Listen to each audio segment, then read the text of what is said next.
ఆంజనేయుడికి తమలపాకుల మాల ఎందుకు వేస్తారో తెలుసా?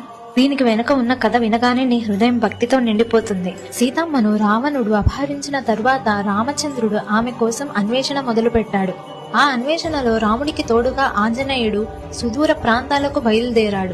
చివరికి అశోకవనానికి చేరుకున్నాడు. సీతమ్మను చూసి ఆనందంతో కళ్ళలో నీళ్లు తెప్పించుకున్నాడు ఆంజనేయుడు. విషయాన్ని చెప్పడానికి బయలుదేరే ముందు సీతమ్మ దీవించాలనుకుంది. కానీ అక్కడ పుష్పాలు అందవు. అప్పుడు ఆమె దగ్గరలో తమలపాకులను కోసి ఆంజనేయుడు తల మీద ఉంచి ఆశీర్వదించింది. అప్పటి నుంచే తమలపాకు ఆయనకు అత్యంత ప్రీతిపాత్రమైనది. సీతమ్మ వద్ద నుంచి తిరిగి వెళ్తూ ఆకాశంలో పయనిస్తాడు ఆంజనేయుడు. సీతమ్మ జాడ దొరికింది అని గట్టిగా హుంకారిస్తాడు. ఆ శబ్దం విన్న వానరులు ఆనందంతో ఊగిపోతారు.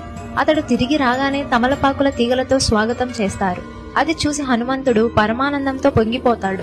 అప్పటి నుంచే తమలపాకుల మాలను సమర్పిస్తే స్వామి ఆనందంతో దీవిస్తాడని నమ్మకం. హనుమంతుడు జ్యోతి స్వరూపుడు. ఆయనను పూజిస్తే కష్టం మాయం, సుఖాలు చేరుతాయి. మంగళ శనివారాల్లో తమలపాకుల మాలను సమర్పిస్తే మనోభీష్టాలు నెరవేరుతాయని అంటారు. ఈ వీడియో మీకు నచ్చినట్టయితే జై హనుమాన్ అని కామెంట్ చేసి ఈ అకౌంట్ ని ఫాలో చేయండి.